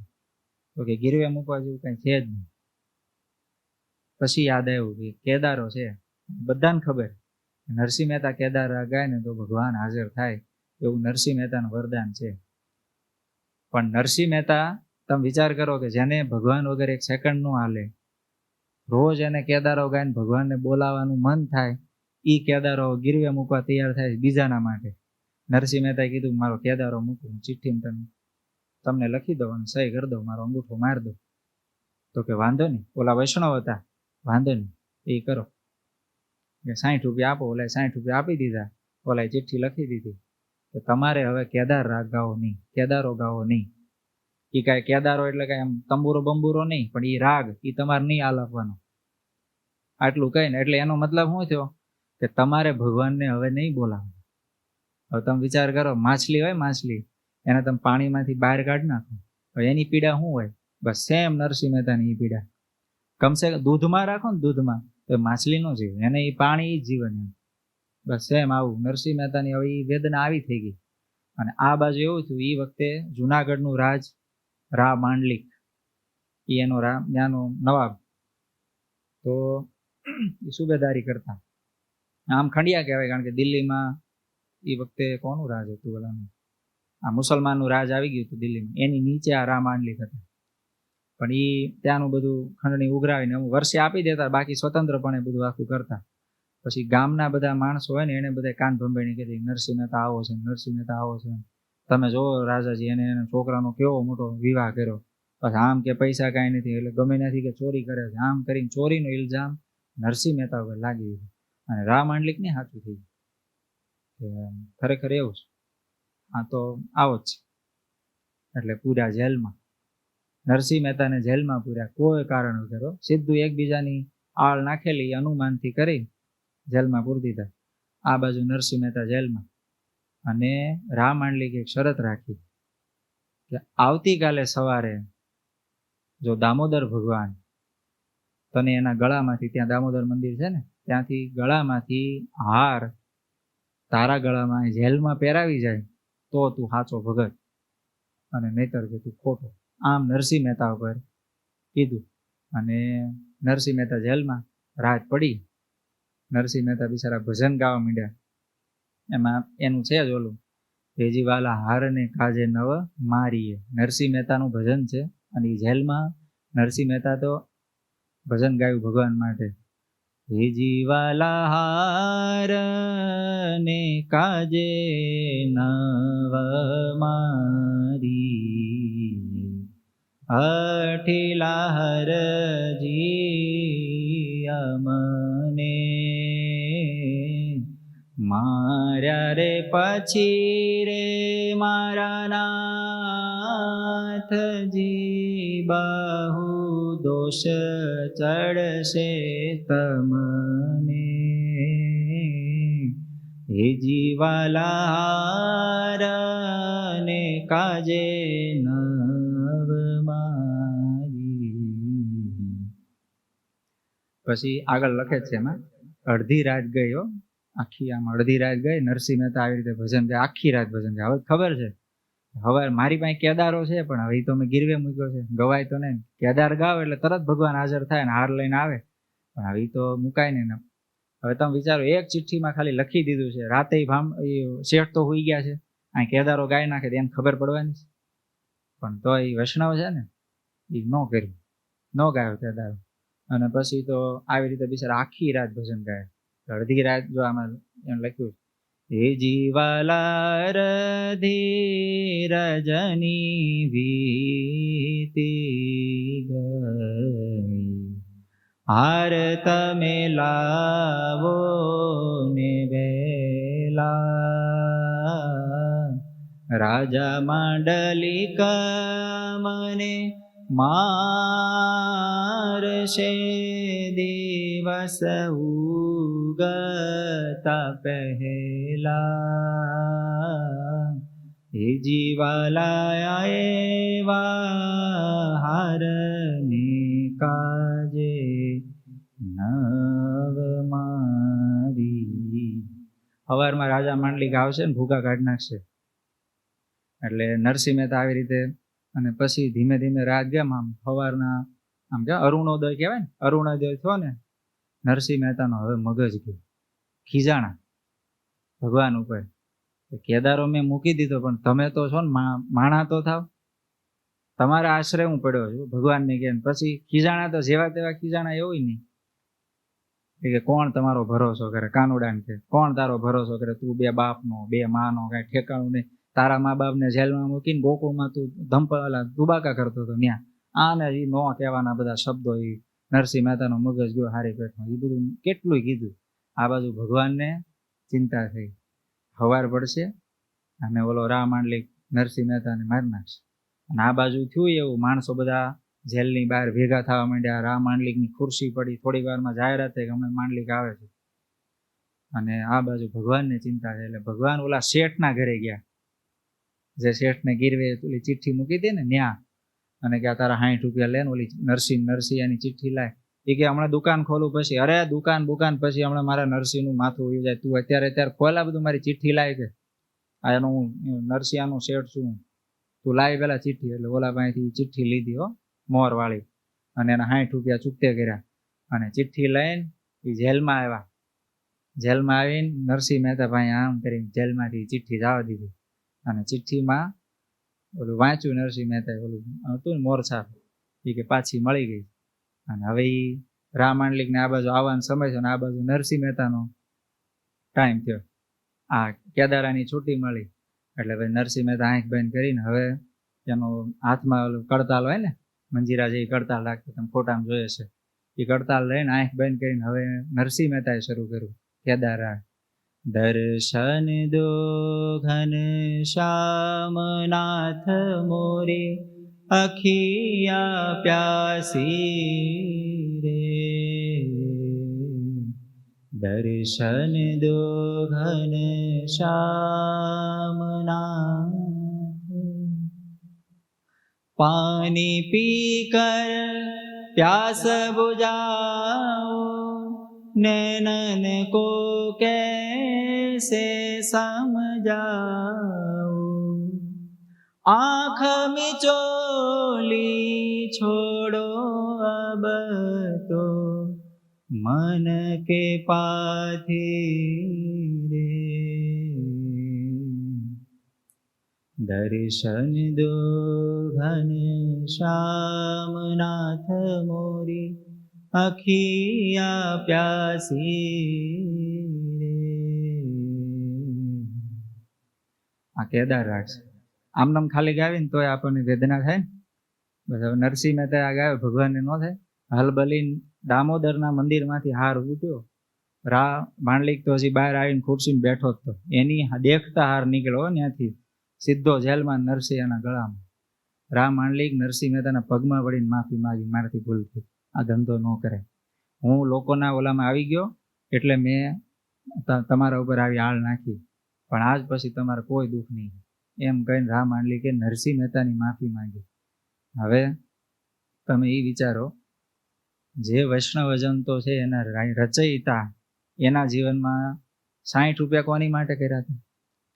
જાણતાય નથી. જે બ્રાહ્મણને જાણતા નથી એના દીકરાના લગ્ન માટે પોતે દુઃખી થયા, પોતે જેલમાં હતા, તેમ છતાંય વચન ન તોડ્યું. અને ભગવાન એની માટે વૈષ્ણવજન, આને વૈષ્ણવજન કહેવાય. ખરેખર વૈષ્ણવજન આને કહેવાય જેને બીજાની પીડા પોતાની લાગે, એને જ કહેવાય ને. ગાંધીજીના જીવનમાં ગાંધીજી વૈષ્ણવજન તો આપણે સાંભળેલું છે કે ગાંધી બાપુના સાબરમતી આશ્રમમાં રોજ સવારે પ્રાર્થનામાં વૈષ્ણવજન ભજન ગવાતું હતું. બરોબર, આ ભજન. તો ગાંધી બાપુ પોતે વૈષ્ણવજન હતા કે નહીં? તો બિહારમાં જ્યારે આ ઓલા બધું ભારતના આઝાદી માટે, આઝાદી પછીના કાળમાં લગભગ તે આઝાદી માટે એ વખતે બધે વિચરણ કરતા, તો બિહારમાં ગયા તો એને ગરીબી જોઈ ગાંધી બાપુએ, આઝાદી પહેલા લગભગ. તો એક સ્ત્રી ત્યાં નદીમાં નાતી હતી, એમની પાસે વસ્ત્ર નહોતું. તો એકનું એક વસ્ત્ર હતું. હવે એ શિયાળા જેવો ઠંડીનું કાળ હોય, હવે જો વસ્ત્ર ભીનું કરી નાખે તો ટાઢા એમને જાય ઘરે કે ગમે ત્યાં કાંઈ પણ, તો હવે માંદા પડી જાય. તો વસ્ત્ર બહાર મૂકી અને નિર્વસ્ત્ર નાતા હતા નદીમાં. હવે આ બાજુ બાપુ ને એમના બધા આવ્યા ને નદીમાં કાંઈક પાણી પીવા કે નાવા ધોવા. તો ઓલા બેન અંદર ને અંદર રહ્યા, આવી ઠંડીમાં પાણીમાં રહ્યા. આમાં કાંઈક ગડબડ છે નહીં તરી નીકળી જાય.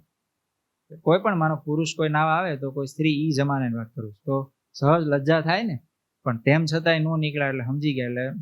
એટલે બાપુએ પછી બધાને કીધું નીકળો આપણે અહીં. પછી ઓલા બેન બહાર નીકળી વસ્ત્ર પહેરી લીધું.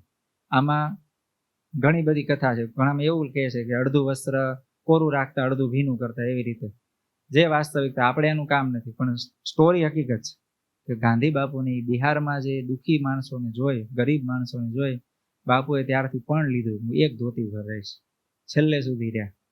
શિયાળો ઉનાળો ચોમાસું એક ધોતી પહેરતા, બીજું કશું. તો આ વૈષ્ણવજન કે પીડા તો ભારતીયોની હતી ને, દેશવાસીઓની, પણ પોતે પોતાની ઉપર લીધી. હજી આગળ શ્રી કૃષ્ણ ભગવાન માંદા પડ્યા. માંદગી તો એટલે ગ્રહણ કરી હતી, ભગવાન દ્વારકામાં હતા અને એમની બધી પટરાણીઓ હતી 16,108.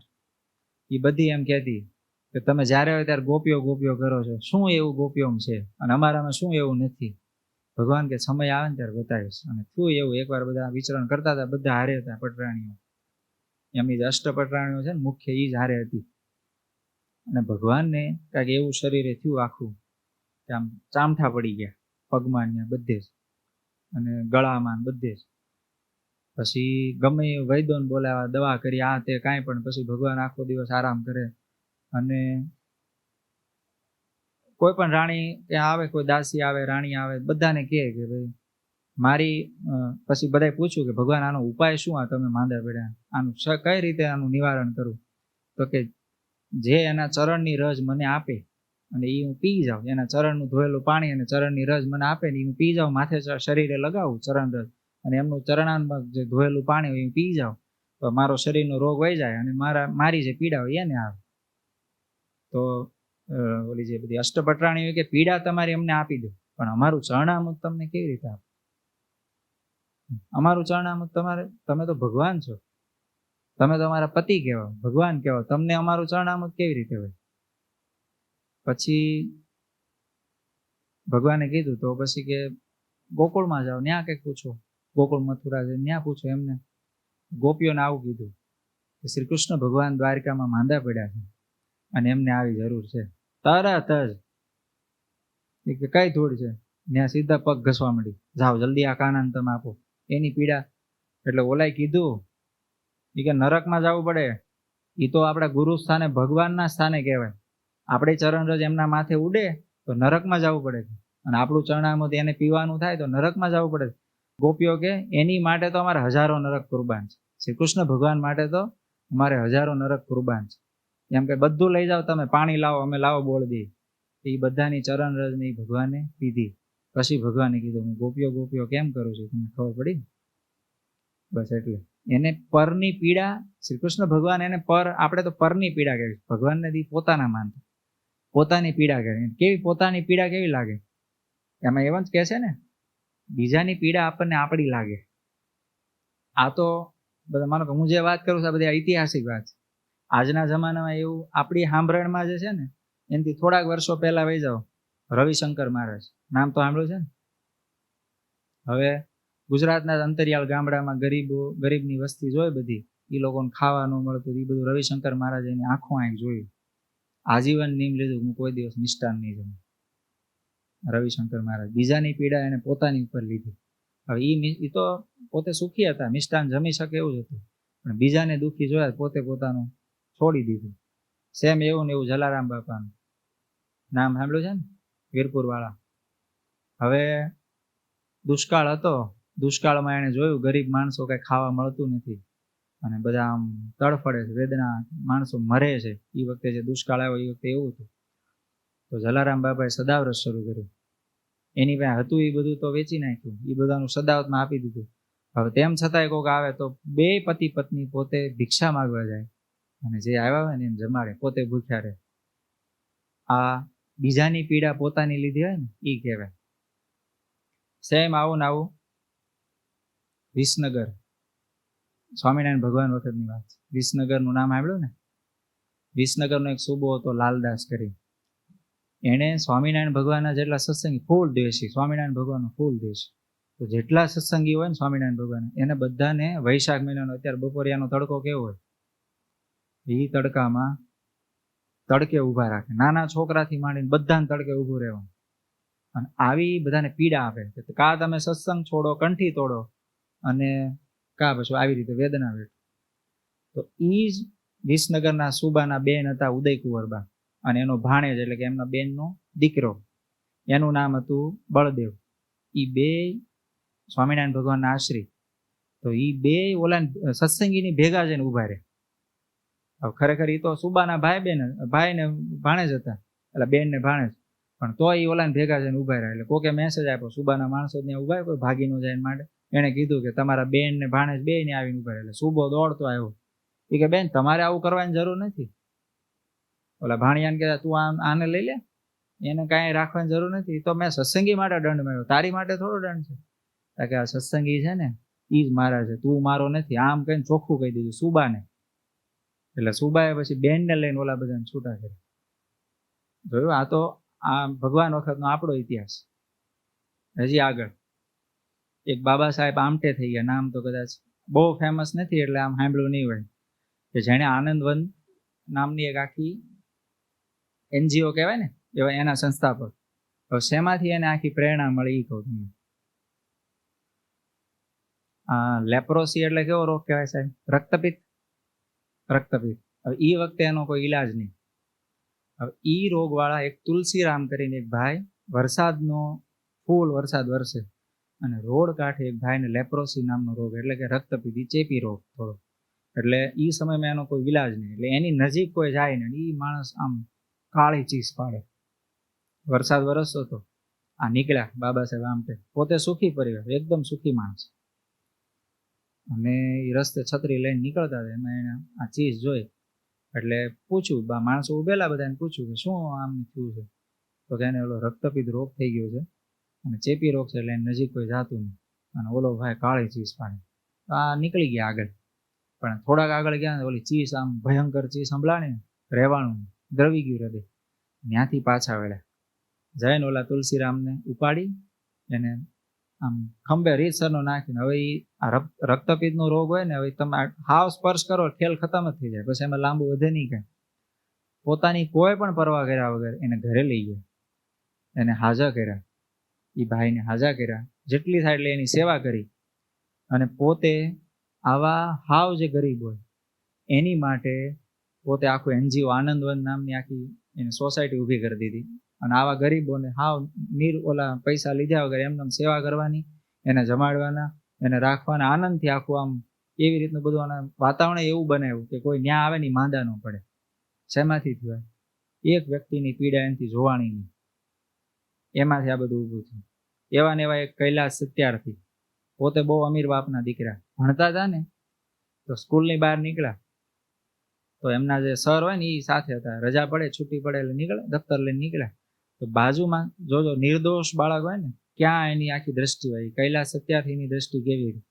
જેવા ગેટની બહાર નીકળ્યા તો બાજુમાં એક મોચી ઓલા ચપ્પલ સીવવાનું કામ કરતો હતો, એનો એકનો એક દીકરો એની બાજુમાં ઈ ઓલા ચપ્પલ હોય ને એને ઓલા પલાળેલું ચામડું એમ વાળે ઢીબે ને એવું બધું કરતો હતો. એ હથોડી લઈને, એ નાનો અમથો બાળક આને જેવડો કૈલાસ જેવડો, પણ એ બધું આવું કરતા હતા. એટલે ઓલા કૈલાસે એના સરને પૂછ્યું કે આ મારી જેવડો જ છે, તો આ કેમ સ્કૂલે નથી આવતો? તો કે ગરીબ છે, એને ભાઈ પૈસા નથી સ્કૂલે આવવાના. એવું? પણ કે આ તો મહેનત કરે છે, કે આ મજૂરી કરે છે, કે મજૂરી આને તો એની પાસે પૈસા જ નથી ખાવાના, આટલી મજૂરી કરે તો માણ એને ખાવાનો મેળ પડે, બાકી એની પાસે છે જ નહીં કાંઈ, કે કરવું શું એને? એવું? હવે એ ગમ ખાઈ ગયા, અત્યારે તો એનાથી કાંઈ થઈ શકતું નથી. પછી ભણીને મોટા એન્જિનિયર થયા, પોતે બહુ મોટી સારી કંપનીમાં જોબ લાગી એમની. પણ ઓલું આમ છે ને હજી વાગે છે ને, એ ઓલું મોચીનો દીકરો, એ મોચી બધું એને દેખાય છે. તો એને એ બધું એન્જિનિયર ભણ્યા હતા, બધું જ હતું, એ બધું એને છોડી દીધું અને પોતે બાળકોને બાળ મજૂરીનો જે કાયદો છે ને, બાળ મજૂરી ન કરાય, એ કાયદો જેને લાવનાર વ્યક્તિ છે ને, જેને લઈને કાયદો થયો એ આ કૈલાસ સત્યાર્થી. એ આમાંથી એને પ્રેરણા, પોતે એન્જિનિયર હતા, બધું છોડીને એને બાળકો માટે આખું આંદોલન કર્યું અને બાળકોને ભણાવવા, એને આવી રીતે બાળ મજૂરી ન કરાવે એની માટે આખું આંદોલન કરીને આખી સોસાયટી ઊભી કરી. શેમાંથી થયું? તો એક વ્યક્તિની પીડા ન જોઈ શકાય. આ તો બધા ભારતીયો છે, આપણે એવું માની ભારતમાં જ આવું છે, એવું નથી. આલ્બર્ટ સ્વાઇટ્ઝર, આ ભાઈ પોતે બહુ મોટા સંગીતકાર અને ધર્મશાસ્ત્રી અને આમ વિદ્વાન કહેવાય ને, ત્યાંના ઇંગ્લેન્ડ સાઈડના મોટા વિદ્વાન, આવા માણસ અને પ્રતિષ્ઠિત આમ સુખ સુવિધા વાળા, પોતે સંગીત શાસ્ત્રી અને આમ ભણેલા, શાસ્ત્રનું બધું ભણેલા, ધર્મશાસ્ત્રી કહેવાય ને, એટલે કહેવાય ને અત્યારના મોટિવેશનલ સ્પીકર એવું ભણેલા. પણ સમાચાર વાંચતા હોય એટલે સમાચારમાં કંઈક આવ્યું કે આફ્રિકામાં ગરીબીને લઈને અને કંઈક રોગચાળો ફાટ્યો છે, માણસો બધા બહુ પીડાય છે, બહુ બધા મરી જાય છે અને એ કેટલાય બધા વર્ષોથી હાલે છે અને અત્યારે એનો આંકડો આટલાય પડ્યો છે, એ બધું એને વાંચવામાં આવ્યું. હવે આલ્બર્ટથી આ વાંચેલું એને આમ લાગી ગયું, પૈસા તો હતા એની પાસે, એટલે હવે એ જે ભણ્યા એને ડોક્ટરીનું ભણવાનું શરૂ કર્યું એ ઉંમરે. હવે ડોક્ટર થયા, ડોક્ટર થઈને અહીંથી એની જેટલી સંપત્તિ હતી ને બધી સાથે લઈ અને આફ્રિકાનું એનું નામ કહું તમને, ગેબોન નામનું એનું ગામડું જેવું કહેવાય ને, એવું હાવ નાનું શહેર હતું, ત્યાં જઈને વસ્યા. પછી આજુબાજુના જેટલા ગામડા ને બધાના માણસોને ત્યાં લાવે હોસ્પિટલમાં, પોતાના ખર્ચે ઈલાજ કરે, વસ્તુ પદાર્થ અમુક હોય ને, અમુક સાધન સામગ્રી હોય ને, જેટલું થાય એટલું મહેનત કરી અને જેટલી થાય ને એટલી સેવા કરી. આ વિદેશી માણસ, બીજાની પીડા એને પોતાની લાગે. એ વૈષ્ણવ હોય ને, વૈષ્ણવ, હું આ વ્યાખ્યા છે નહીં થાય, વૈષ્ણવજન કોને કહી, આ એની વ્યાખ્યા છે. એ વિદેશમાં હોય તો એ વૈષ્ણવ હોય અને ઘણીવાર ભારતમાં હોય, સત્સંગી કુળમાં હોય ને તો એ વૈષ્ણવ ન હોય, કારણ કે એની પીડા ન દેખાતી હોય બીજાની, એને પોતાની પીડા તે આમ દેખાતી હોય, બીજાની પીડા ન અનુભવાતી હોય. જ્યારે આ બધા વિદેશી, અબ્રાહમ લિંકન નામ તો સાંભળ્યું છે ને, અમેરિકાના પ્રેસિડન્ટ કહેવાય, બરોબર? તો એકવાર હજી તો પ્રેસિડન્ટ નહોતા થયા, યુવાન વય હતી, એકવાર જાતા હતા, એમાં ડુક્કર ગટરમાં થોડુંક પીડા વેદના પામેલું આમ તડફડતું, તો એ લિંકનથી રહેવાનું, પોતે મિટિંગમાં જતા હતા એટલે રહેવાનું નહીં, તો એ ડુક્કરને ઉપાડી, આખું આમ ઉપાડી અને બહાર લઈ લીધું અને પછી એનો ઘા ઉભા હોય ને એ ધોઈ અને પછી આમ હરખું કરીને ત્યાં મૂકી અને પછી ધીમે કરીને હાલતા થાય. એના કપડાં હતા, મિટિંગમાં જવાના એટલે સારા કપડાં પહેરાવે, અને વિદેશમાં પહેલેથી આમ પ્રોફેશનલ કપડાં ને બધું હતું. તો એ લિંકને સારામાં સારા કપડાં પહેરેલા, અને આવી રીતે આખું વ્યવસ્થિત થઈને પોતે જાતા હતા. ને કપડાં બગડી ગયા એટલે તરત કોઈક સજ્જન માણસ હોય બાજુમાં ચડ્યા. એ કે તમે આ શું કર્યું? એ તો હમણાં જઈને પાછું હતું ને અહીંયા પડશે. એ કે એને ડુક્કરના ત્યાં જ રહેવાનું એનું ઓલું છે, તમે એને બહાર કાઢ્યું એમ. પછી એને જે જવાબ આપ્યો ને, જવાબ એવો આપ્યો એને, અબ્રાહમ લિંકન. એને એવું કીધું કે ઈ તો ત્યાં પડશે, એની પીડા તો એને હોય જ. તો કે તમે બહાર કાઢ્યું એનું ફળ શું? કે પાછું પડશે. કે મેં બહાર એની માટે નથી કાઢ્યું, એની પીડા દૂર કરવા માટે, મેં મારી પીડા દૂર કરવા માટે કાઢ્યું. એનું દુઃખ મારથી નહોતું જોવાતું એટલે મેં એને દુઃખમાંથી બહાર કાઢ્યું. અબ્રાહમ લિંકન, વિદેશના રાષ્ટ્રપતિ. તમે વિચાર કરો, જે ભારતમાં હારા સત્સંગમાં આપણે જન્મ્યા હોય તો આવી આપણી વિચારધારા ન હોય.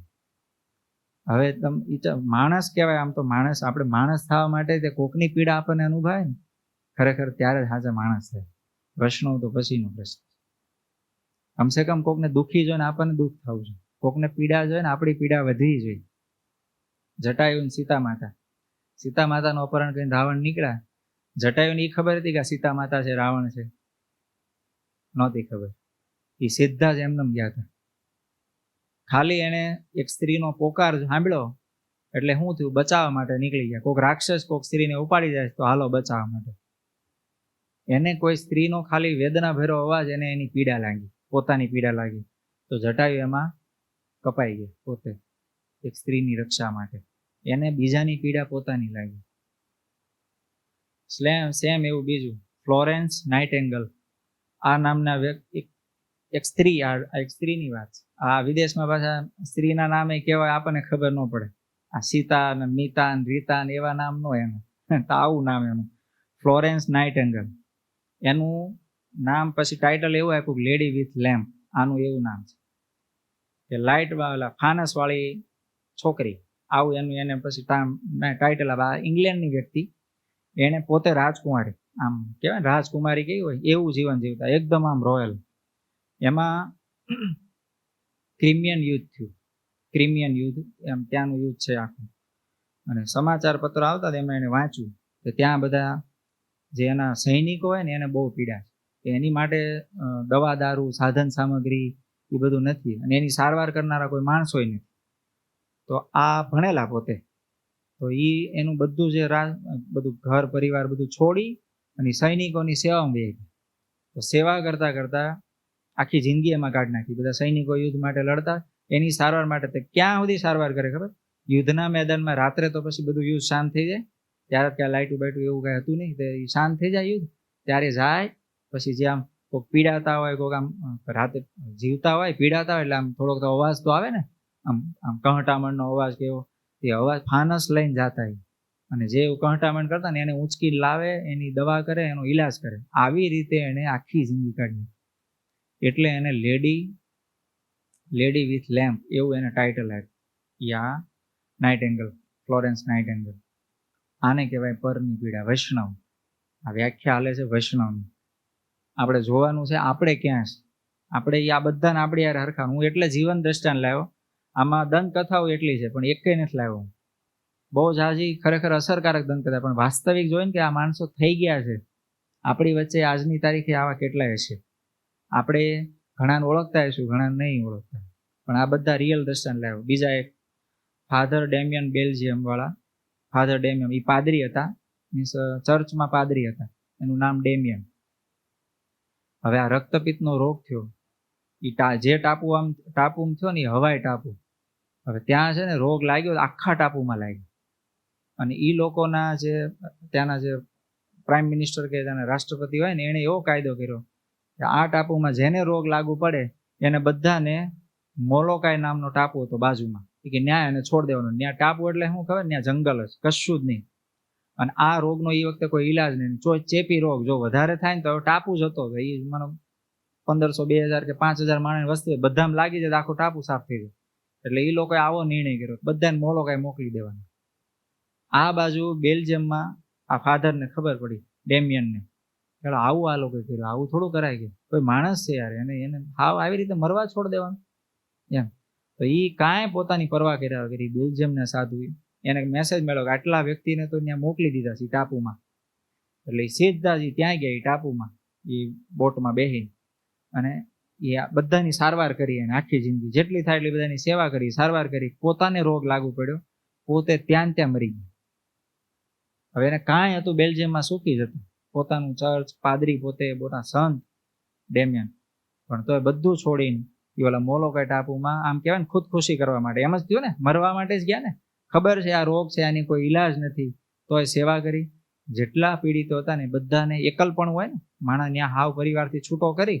કોરોના વખતે તમે વિચારો, આપણે જો ને એક રૂમમાં પૂર દેતા કોરોના થયો, ઘરમાં હોય ને તો કેવી વિચિત્રતા લાગે.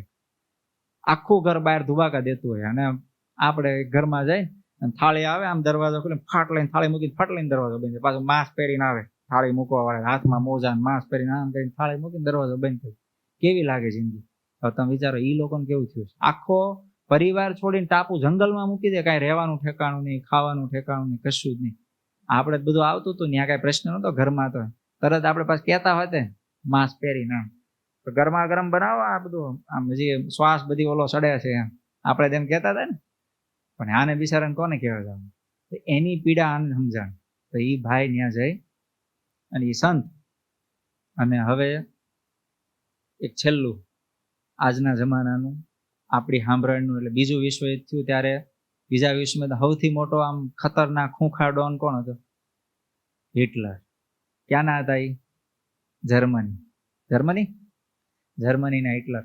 એણે યહૂદીઓને શું કર્યું હતું? ગેસની ચેમ્બર બનાવી અને એમાં ગુંગળાવીને યહૂદીને મારી નાખી. અને એવી આમ કપડી આખી ઓલી કરાવતા બધા ભાઈ, આમ કપડી કસોટી કામ કરાવ્યા હોય ને, જે એ બધાને કામ કરાવે, ભૂખ્યા રાખવાનું, બધાને ખાવાનું ફિક્સ માપ હતું. એને ઓલો કેવો કેમ કે છે એ ખરેખર તમે છે ને, ઓલા ભાઈ ત્યાંથી એક ભાઈ છટકીને નીકળેલા ડોક્ટર, એણે એ કેમ્પનું નામ લખ્યું છે, એની ઉપર આખી બુક લખી છે. એ કોક દી આખી સ્ટોરી મળશે ને તમને, તમે રીતસરની તમે આપણને ફિલિંગ થાય કે માણસો કંઈક ગજબનો આળો. હિટલર તો ભૂખા કાઢે માણા હતો કે વિચિત્ર રાક્ષસ હતો. એવી રીતે માણસો તડપાઈને મારે. કામ કરે એવો હોય એ ટેસ્ટિંગ કરે, એ પથ્થર કે જે ઊંચકવાનો ને ઊંચકતા ગલોટિયું ખાધું, ખેલ ખતમ, નાખો ચેમ્બરમાં, પૂરું. જ્યાં સુધી મજૂરી આમ મજબૂત હોય ત્યાં સુધી જીવતો રાખે, જેવો એને પૂરો થાય એટલે ચેમ્બરમાં નાખીને મારી નાખે. તો એ વખતે ઓસ્કાર શિન્ડલર એ નામના એક ત્યાંના બહુ મોટા બિઝનેસમેન, એ પોતાની કંપની ચલાવતા, પોતે બહુ સુખી, અને જે તે સમયે આમ રૂપિયા કમાવા માટે ઘણી બધી મહેનતે કરેલી અને ઘણું બધું ન કરવાનું કરેલું. તો પોતે રૂપિયાવાળા થયા, પણ આમ ખબર નહીં અંતર એનું વૈષ્ણવ, એટલે બીજાનું દુઃખ એનાથી જોવાય નહીં. અને એને ખબર પડે હિટલરે આ ધંધો કર્યો છે. એટલે હિટલર પોતે જ કાંઈ બધે હાજર ન હોય, એના અધિકારીઓ હોય, બધે માણસો હોય. તો હવે આણે શું કર્યું? અધિકારીઓને પૈસા ખવડાવે, અને જે વ્યક્તિ દુબળા પડે ને, કે જેને હવે ચેમ્બરમાં નાખવાના, એ બધાને હાયર કરે કે તું આટલા વ્યક્તિ મને આપી. એને ખબર પડે કે આટલા વ્યક્તિ છે, અધિકારીઓને પૈસા ફોડે એટલે એને ખબર પડે કે આ વખતે ચેમ્બરમાં જવા માટે આટલા તૈયાર છે, તો તમારે જોઈએ છે. તો ઓલો કે હા, મારે કંપનીમાં જોબ માટે આ બધા માણસો જોઈએ. એમ કહીને એને 1200 યહૂદીને બચાવી. એ વખતે 1200 યહૂદીને પૈસા દઈને ખવડાવીને, અધિકારીઓને પૈસા ખવડાવીને 1200 યહૂદીઓની જાન બચાવી. બોલાય તો બહુ ઝાઝા માઇન્ડ, 20-25 હજાર 60,000 લગભગ આંકડો છે, એટલાને ભૂખા કાઢીને. એ તો હાવ રાક્ષસ હતો. પણ આ માણસને એની પીડા થઈ. આ વૈષ્ણવ કહેવાય કે જેને બીજાની પીડા છે ને પોતાની લાગે, એને બીજું ખબર જ ન પડે. તમે હું ખાલી કહું, જોજો વૈષ્ણવપણું ક્યાં હોય. કહું આપણી ખુદની વાત કરું છું. અત્યારે આપણે બધા અહીં છીએ, બરોબર? આમાંથી સ્મરણ સ્વામી છે, સંતોનું નામ લે વધારે ફિલિંગ આવશે. સ્મરણ સ્વામી છે, બરોબર? અચાનક માનો ઊભા થયા ને પગ લપસો ને પગ ભાંગ્યો, આપણે કેમ અભ્યાસ સ્વામી થયો.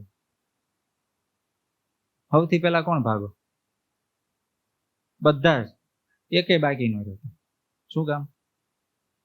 મતલબ હું વૈષ્ણવપણું છે, સમજાણું? અંદર છે, બસ એને જીવતું રાખવાનું છે. આપણે મારી નથી નાખવાનું, એ વસ્તુ જીવતી રાખવાની છે. કે આપણને જે પીડા થાય છે, કોઈ સંત, કોઈ મોટા પુરુષ, સંત છે ને મોટા પુરુષ છે, એને લઈને આપણે એના હેત છે એટલે પીડા થાય છે, એવું નહીં. ખરેખર ભગવાને વેદરસમાં એવું કીધું કે અમારા જે આશ્રિત હોય ને એને તો કુસંગીનો અવગુણ ન લેવો. જેને ભગવાનના સ્વરૂપમાં જોડાવવું હોય ને એને કુસંગીનો અવગુણ ન લેવો. આ વાત તો આપણે કેટલી વાર કરીશ, બરાબર. હવે કુસંગીનો અવગુણ ન લેવાનો હોય તો તમે વિચારો કે કોઈ એવા વ્યક્તિ એના વિશે આપણે કુભાવે કેવી રીતે થાય. કમસે કમ હાલો એની પીડા આપણે આપણી ન કરી શકીએ, પણ કુભાવ તો ન જ કરાય.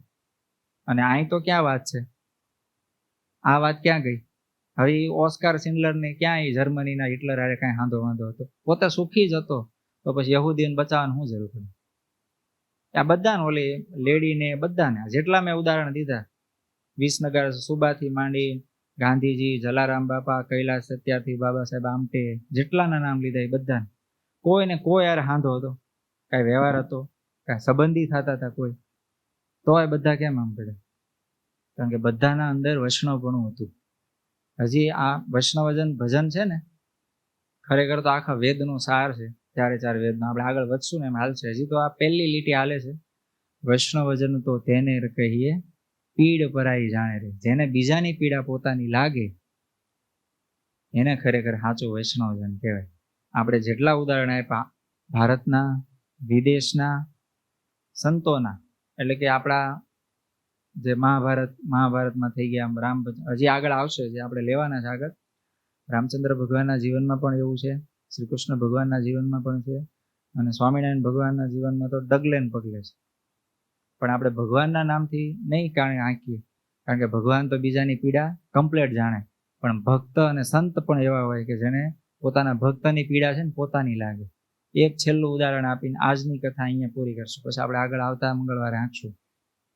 વડોદરામાં કૃષ્ણરામ શાસ્ત્રી, હવે બધા પંડિતો વચ્ચે બધી મીટિંગ ચર્ચા હાલતી હતી, એમાં બધા જ્યોતિષ ભણેલા, એટલે ચોપડામાં જોઈને ઓલા બધાએ કીધું કે આ પૂનમે ચંદ્રગ્રહણ છે, અને કૃષ્ણરામ શાસ્ત્રી કે નથી. તો કાંઈક જોવામાં ફેર પડી ગયો છે, ગમે એ થયું. અને ઘરે આવ્યા અને પછી આમ ડાઉટફુલ હતા, એટલે ચોપડો પાછો ચેક કર્યો, જોયું તો ખબર પડી ગઈ છે ચંદ્રગ્રહણ તો છે પૂનમે, તો હવે શું થશે? અને ત્યાં એવી ફરિયાદ નાખીને આવેલા કે જો ચંદ્રગ્રહણ થાય તો મારે મૂકી દેવાનું, એટલે માથું કાપી નાખવાનું, મૂકી દેવાનું ભગવાનના ચરણમાં. એમ આવી શરત નાખીને આવી ગયા. અને ઘરે આવીને ચેક કર્યું, ખબર પડી કે આવું છે. સીધા ગયા ગોપાળાન સ્વામી પાસે, જઈને સીધી કોક જ મૂકી, સ્વામી ભૂલ થઈ ગઈ, હવે થાતા ડાપણ થઈ ગયું છે, પણ આવી તકલીફ થઈ છે. સ્વામી કે સારું, ભગવાન સારું કરશે. પૂનમ આવી, ચંદ્રગ્રહણ થવાનો સમય આવ્યો, સ્વામી આખી ગ્રહોની ગતિ ફેરવી નાખી, ગ્રહણ થયું જ નહીં. હવે એક ભગત માટે ગોપાળાન સ્વામી આખી ગ્રહોની ગતિ ફેરવી નાખી. ચંદ્રગ્રહણ થવાનું હતું, ખરેખર થવાનું હતું, ન થવા દીધું. શું કામ? સ્વામી એના ભગતની પીડા ન જોવાની, કૃષ્ણરામ શાસ્ત્રીની પીડા સ્વામી ન દેખાણી, તો આખું ફેરવી નાખી. બસ આ વસ્તુ. હજી તો આવા કેટલાય બધા દ્રષ્ટાંત છે, હજી આગળ આપણે જોશું, કારણ કે આ તો આખો વેદનો સાર જેવું આખું આ વૈષ્ણવજન છે ને એ છે આખું. તો આગળની કથા પછી આવતા મંગળવારે. એટલું કહીને વિરમું છું. સહજાનંદ સ્વામી મહારાજની જય.